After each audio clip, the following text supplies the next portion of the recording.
Hello everyone. अगर आप भी DECE सेकंड की तैयारी कर रहे हैं जिसमें बाल स्वास्थ्य एवं पोषण टॉपिक है तो जुड़े रहिए मेरे साथ इस वीडियो में। और हम बात करेंगे कि DECE सेकंड में किस प्रकार से प्रश्न पूछे जाते हैं। अगर आपको वीडियो पसंद आए तो लाइक शेयर और सब्सक्राइब ज़रूर कीजिएगा।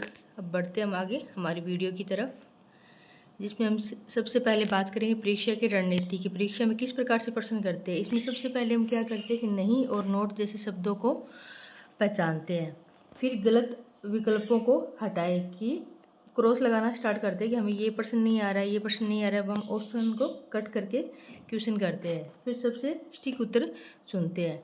तो MCQ हल करते समय सबसे महत्वपूर्ण कदम क्या होता है कि प्रश्न को ध्यान से पढ़ना और नहीं जैसे शब्दों को पहचानना। जल्दबाजी में नहीं क्या है, शब्द छूट जाता है। अगर सीधे किसी प्रश्न का उत्तर नहीं आता है तो हमें कौन सी तकनीक अपनानी चाहिए, गलत विकल्पों को हटाने की तकनीक अपनानी चाहिए। आगे हम बात करते हैं हमारे टॉपिक की, जिसमें पूर्ण स्वास्थ्य है। पूर्ण स्वास्थ्य WHO कंप्लीट हेल्थ WHO के अनुसार क्या होती है, जिसमें शारीरिक मानसिक सामाजिक स्वास्थ्य आता है। तो सबसे पहले हम बात करते हैं कि विश्व स्वास्थ्य संगठन के अनुसार स्वास्थ्य की परिभाषा क्या है। केवल बीमारी का अभाव, शारीरिक मानसिक और सामाजिक कल्याण की स्थिति, अपनी मजबूती, शारीरिक मजबूती और अच्छी आय। तो इसमें स्वास्थ्य की परिभाषा क्या है, शारीरिक मानसिक और सामाजिक कल्याण की स्थिति।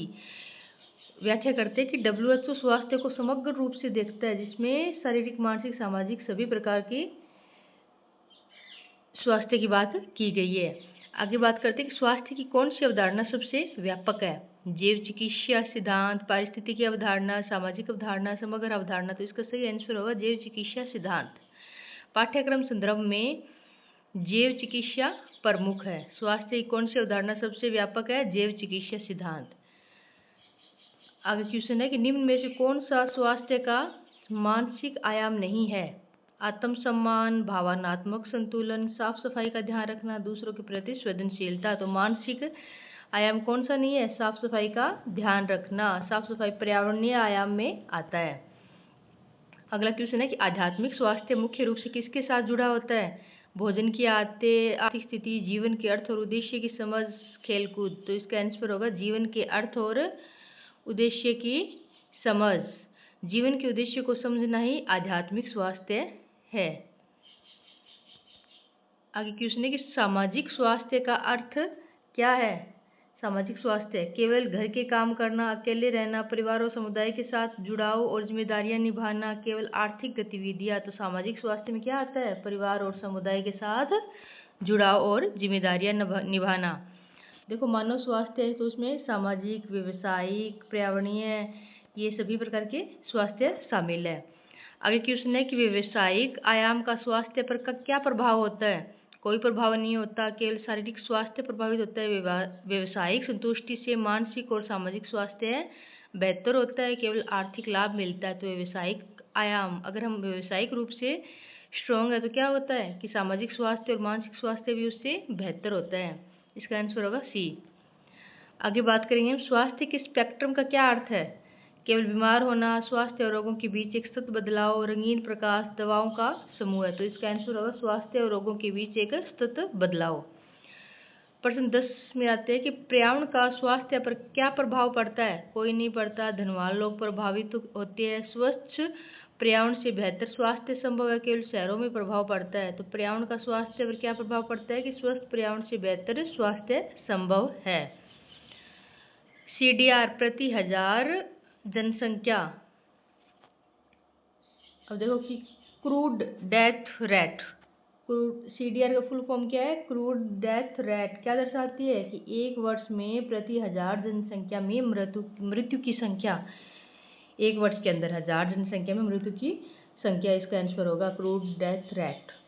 आगे क्वेश्चन है कि शिशु मृत्यु दर IMR किसे कहते हैं कि जन्म के बाद एक वर्ष के अंदर प्रति 1000 जीवित जन्मों में मृत्यु संख्या, कि एक वर्ष के अंदर 1000 बच्चों ने जन्म लिया है तो उनमें से कितने की मृत्यु हो गई है, तो वो होगा शिशु मृत्यु दर। आगे आता है कि मातृ मृत्यु अनुपात की गणना किस पर की जाती है। एक मातृ मृत्यु अनुपात कि 1000 जीवित जन्मों पर, 10,000 जीवित जन्मों पर, 1,00,000 जीवित जन्मों पर, कुल महिलाओं पर। तो 1,00,000 जीवित जन्मों पर मातृ मृत्यु अनुपात की गणना की जाती है। 1,00,000। आगे कि भारत की 2011 की जनगणना के अनुसार IMR कितनी है? तो 44, ठीक है, 44। आगे बात करेंगे भारत की 2011 की जनगणना के अनुसार IMR यानी कि शिशु मृत्यु दर कितनी थी? 44। और जीवन प्रत्याशा लाइफ एक्सपेक्टेंसी क्या दर्शाती है? किसी जनसंख्या के औसत जीवित रहने के वर्ष जीवन प्रत्याशा को दर्शाती है। तो सबसे पहले आपको याद रखना है कि CDR क्या है? CDR एक वर्ष में प्रति 1000 जनसंख्या में मृत्यु की संख्या, जिसमें किसी भी मतलब शिशु और मातृ मृत्यु दर की बात नहीं की गई है, नॉर्मल मृत्यु की क्रूड डेथ रेट एक वर्ष में प्रति 1000 जनसंख्या में मृत्यु की संख्या को दर्शाता है। शिशु मृत्यु दर IMR वो जन्म के बाद एक वर्ष के अंदर प्रति 1000 जीवित जन्मों में मृत्यु की संख्या को दर्शाता है। और MMR क्या है? 1,00,000 जीवित जन्मों पर, ठीक है। और IMR कितनी है 2011 के अनुसार भारत में? 44। जीवन प्रत्याशा क्या दर्शाती है? किसी जनसंख्या के औसत जीवित रहने के वर्ष को। अब आगे बात करेंगे हम कि CHC क्या होता है? सामुदायिक स्वास्थ्य केंद्र सेकेंडरी लेवल पर। और फिर उससे छोटा PSC प्राथमिक स्वास्थ्य केंद्र 30,000 पॉपुलेशन के ऊपर होता है। और सब सेंटर उपकेंद्र प्राइमरी रूरल लिंक। तो सबसे पहले गाँवों में क्या होता है? सब सेंटर होते हैं, उपकेंद्र प्राइमरी रूरल लिंक। उसके बाद 30,000 पॉपुलेशन के ऊपर PSC होता है प्राथमिक स्वास्थ्य केंद्र। फिर CHC होता है सामुदायिक स्वास्थ्य केंद्र सेकेंडरी लेवल पर। तो प्रश्नों की बात करते हैं, ग्रामीण स्वास्थ्य वितरण प्रणाली में प्राथमिक कड़ी कौन सी है? तो प्राथमिक कड़ी तो ग्रामीण स्वास्थ्य केंद्र प्राथमिक कड़ी कौन सा होगा? सब सेंटर उपकेंद्र। और प्राथमिक स्वास्थ्य केंद्र PSC की आबादी पर कितनी आबादी पर होना चाहिए? 30,000 आबादी पर PSC की स्थापना की जाती है। और सामुदायिक स्वास्थ्य केंद्र किस तरह की सेवा प्रदान करता है? माध्यमिक सेवाएं प्रदान करता है। राष्ट्रीय स्वास्थ्य नीति 2017 का मुख्य लक्ष्य क्या है? केवल शहरों का विकास, मुफ्त भोजन देना, सभी के लिए स्वास्थ्य देखभाल की सुनिश्चितता। ये इसका राष्ट्रीय स्वास्थ्य नीति 2017 का मुख्य लक्ष्य है कि सभी की स्वास्थ्य की देखभाल की सुनिश्चितता करना। अब आगे हम बात करेंगे कि पाचन क्रिया किस अंग से शुरू होती है? पाचन क्रिया पेट, छोटी आंत, बड़ी आंत, मुंह है। तो मुंह से पाचन क्रिया शुरू होती है। सबसे अधिक पोषक तत्व कहाँ अवशोषित होते हैं? मुंह में, अमाशय में, छोटी आंत में, बड़ी आंत में। तो सबसे अधिक पोषक तत्व छोटी आंत में अवशोषित होते हैं। पेट में कौन सा एंजाइम प्रोटीन को पचाता है? एमाइलेज, लाइपेज, पित्त। तो पेप्सिन पेट में प्रोटीन को पचाता है, ठीक है। आगे बात करेंगे हम कि कौन सा अंग पित्त बनाता है? तो लीवर है वो बाइल पित्त का निर्माण करता है। पाचन में लार कहाँ से उत्पन्न होती है? लार ग्रंथि से। हमारे मुंह के अंदर लार ग्रंथि होती है ना, उससे लार उत्पन्न होती है। तो देखो मुंह के अंदर क्या होती है? लार। फिर अमाशय में क्या होता है? पेप्सिन, जो क्या पचाता है? प्रोटीन का पाचन करता है। छोटी आंत में क्या होता है? सबसे अधिक पोषक तत्व छोटी आंत में अवशोषित होते हैं। और यकृत क्या करता है? पित्त का निर्माण करता है। अब देखो कि कार्बोहाइड्रेट किस रूप में अवशोषित होता है? Carbohydrate amino acid, fatty acids, glucose, sucrose. तो कार्बोहाइड्रेट ग्लूकोज के अंदर अवशोषित होता है। और कौन सा कार्बोहाइड्रेट अवशोषित नहीं होता? स्टार्च, शर्करा, फाइबर, ग्लूकोज, ठीक है। हम देखते हैं कि फाइबर है वो अवशोषित नहीं होता। आगे बात करते हैं नेक्स्ट क्वेश्चन की, शरीर का मुख्य ऊर्जा स्रोत कौन सा है? प्रोटीन, विटामिन, कार्बोहाइड्रेट और खनिज। शरीर का मुख्य ऊर्जा स्रोत यानी कि किससे हमें सबसे ज़्यादा एनर्जी मिलती है? तो कार्बोहाइड्रेट से। कौन सा कार्बोहाइड्रेट अवशोषित नहीं होता? तो अभी बताया था मैंने कि फाइबर है वो अवशोषित नहीं होता। रेशे का फाइबर का मुख्य काम क्या है? कि मल को नरम रखना और कब्ज से बचाना। हम देखते हैं कि अगर किसी को कब्ज होती है तो उसमें बोलते हैं कि फाइबर युक्त खाना खाना चाहिए, जिससे क्या होगा कि मल को नरम रखना और कब्ज से बचाना। अब नेक्स्ट क्वेश्चन है कि कार्बोहाइड्रेट की कमी से क्या असर पड़ता है? कार्बोहाइड्रेट की कमी से ऊर्जा बढ़ती है? नहीं। शरीर प्रोटीन या वसा से ऊर्जा लेता है जो हानिकारक है। हड्डियां मजबूत होती है, कोई असर नहीं होता। तो कार्बोहाइड्रेट की अगर कमी है किसी के अंदर तो शरीर क्या करेगा, ऊर्जा तो लेगा किसी से, तो वो क्या करेगा कि शरीर प्रोटीन या वसा से ऊर्जा लेता है जो हानिकारक है। ठीक है। ग्लूकोज, इसमें देखो कि ग्लूकोज क्या करता है, इंस्टेंट एनर्जी, तुरंत ऊर्जा देता है ग्लूकोज। ग्लूकोज किस में आता है, कार्बोहाइड्रेट के अंदर। और फाइबर ये क्या करता है, गट क्लीनर, सफाई करता है, मल को नरम रखता है और कब्ज से बचाता है। अब आगे बात करेंगे हम कि प्रोटीन के बुनियादी घटक क्या है। Glucose, fatty acid, amino acid, vitamin. तो प्रोटीन के बुनियादी घटक है अमीनो एसिड। कितने आवश्यक अमीनो अम्ल होते हैं, तो 8 आवश्यक अमीनो अम्ल होते हैं। प्रोटीन की मुख्य भूमिका शरीर में क्या होती है, तुरंत ऊर्जा देना, तुरंत ऊर्जा देना। तो ग्लूकोज का काम है जो कार्बोहाइड्रेट के अंदर आता है। तो शरीर की वृद्धि और मरम्मत करना। तो प्रोटीन का मुख्य कार्य याद रखना कि शरीर की वृद्धि और मरम्मत कौन करता है, प्रोटीन करता है। शाकाहारी आहार में उच्च प्रोटीन गुणवत्ता के लिए क्या खाएं, केवल चावल, केवल मिठाई, दाल और चावल मिलाकर, आलू। तो इसमें क्या होता है कि दाल और चावल मिलाकर सभी प्रकार के 8 अमीनो एसिड है वो उसकी पूर्ति होती है। 1 ग्राम प्रोटीन से कितनी ऊर्जा मिलती है, 1 ग्राम प्रोटीन से 4 किलो कैल्विन ऊर्जा मिलती है। ठीक है, इसका उत्तर होगा बी। ये देखो कि इसमें क्या बताया है कि जो अमीनो एसिड है वो प्रोटीन के बुनियादी घटक होते हैं। ये मानना कि प्रोटीन है और इसके प्रोटीन है वो टूट कर क्या बनाएगा, अमीनो एसिड। तो 1 ग्राम प्रोटीन से कितनी ऊर्जा मिलती है, 4 किलो कैल्विन। बात करते हैं कि 1 ग्राम वसा से कितनी ऊर्जा मिलती है, तो 9 किलो कैल्विन। ठीक है, प्रोटीन से तो मिलेगी 4 किलो कैल्विन और वसा से मिलेगी 9 किलो कैल्विन। तो आप ऐसे याद रख सकते हो कि जो प्रोटीन है, प्रोटीन हम इस प्रकार से प्रोटीन में पैक किस प्रकार लिखते हैं, ऐसे लिखते हैं। तो 4 किलो कैल्विन। और वसा है, वसा के अंदर फिर हम 9 कैसे लिखते हैं, इस प्रकार से लिखते हैं, है ना। तो इसमें वह आता है ना, वह तो ये 9 किलो कैल्विन। अब वसा का शरीर में महत्वपूर्ण कार्य क्या करना है, विटामिन ए, डी, ई, के का वहन करना। ये आंसर सही होगा। अब देखो कि जो फैट है वसा, अभी मैंने बताया कि वसा वह ऐसे लिखते हैं, तो इसमें 9 किलो कैल्विन। और वसा का मुख्य कार्य क्या है कि विटामिन जो ए, डी, ई, के है उसका वहन करना।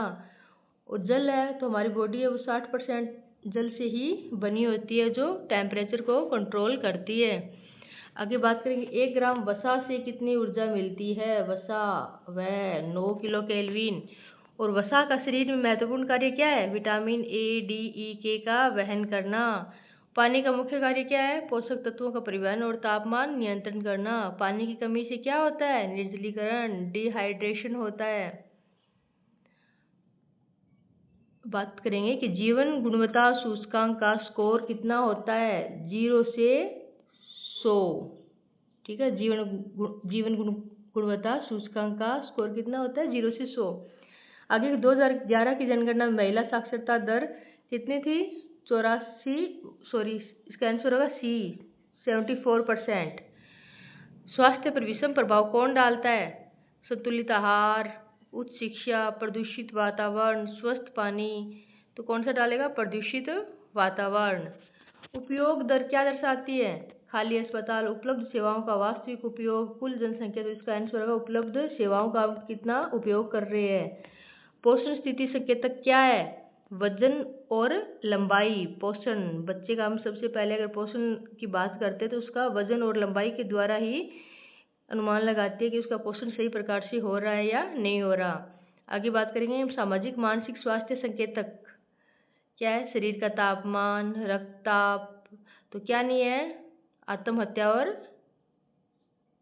नशा दर। ठीक है, तो आगे बात करेंगे हम कि इसमें क्या आता है कि पोषण एवं रोग। वसा और तेल किसके बने होते हैं, वसा और तेल फैटी एसिड और ग्लिसरॉल के बने होते हैं। वसा फैटी एसिड की बनी होगी और ग्लिसरॉल की बनी होगी। अब कौन सा तेल कमरे के तापमान पर तरल होता है, सरसों का तेल, हम देखते हैं कि नारियल का तेल है वो भी जम जाता है, घी है वो भी जम जाता है, मक्खन है वो भी जम जाता है, लेकिन सरसों का तेल हमेशा लिक्विड फॉर्म में रहता है। अब आगे क्वेश्चन है, कोलेस्ट्रॉल के मुख्य स्रोत क्या है? फल, पशु आधारित खाद्य जैसे दूध, अंडा, मांस, सब्जियां। तो इसका आंसर होगा पशु आधारित खाद्य, दूध, अंडा, मांस कोलेस्ट्रॉल के मुख्य स्रोत है। तो कौन सा हार्मोन प्रोटीन प्रकृति का होता है? Insulin, estrogen, testosterone. तो इसका आंसर होगा इंसुलिन है वो प्रोटीन प्रकृति का हार्मोन होता है। हीमोग्लोबिन किस प्रकार का प्रोटीन है? हीमोग्लोबिन है वो परिवाहक ट्रांसपोर्ट प्रकार का एक प्रोटीन है। ठीक है, आगे बात करें, अग्नाशय का रस किसे पचाता है? तो अग्नाशय का रस कार्बोहाइड्रेट, वसा, प्रोटीन तीनों को ही पचाता है अग्नाशय का रस। आगे क्वेश्चन है कि स्वास्थ्य टीम की अवधारणा में कौन शामिल होते हैं? केवल डॉक्टर, केवल नर्स नहीं, डॉक्टर, नर्स और सामाजिक कार्यकर्ता सभी शामिल होते हैं। बाल विकास में अच्छे स्वास्थ्य का महत्व क्या है? शारीरिक और मानसिक विकास के लिए ये इसका आंसर होगा। पानी शरीर में किस प्रकार अवशोषित होता है? पानी केवल त्वचा में, फेफड़ों में, रक्त में, किडनी में। तो सीधे रक्त में अवशोषित होता है पानी। उच्च कोलेस्ट्रॉल स्तर क्यों आवश्यक होता है? दिल की बीमारियों का कारण बनता है। क्यों हानिकारक है? क्योंकि ये उच्च कोलेस्ट्रॉल बढ़ेगा, दिल की बीमारियों का खतरा ज़्यादा रहेगा। अब देखो बाल विकास के अंदर क्या क्या आता है कि स्वस्थ पर्यावरण एवं जल, असंतुलित पोषण एवं मैक्रोन्यूट्रिएंट, मानसिक एवं सामाजिक संतुलन और स्वास्थ्य सेवाएं। देखो हमने WHO एवं स्वास्थ्य के आयाम पढ़े, स्वास्थ्य संकेतक IMR, MMR, CDR, इस प्रकार से हमने महत्वपूर्ण टॉपिकों को देखा। तो आप एक बार रिवाइज कर लेना कि किस प्रकार से क्वेश्चन आते हैं। धन्यवाद।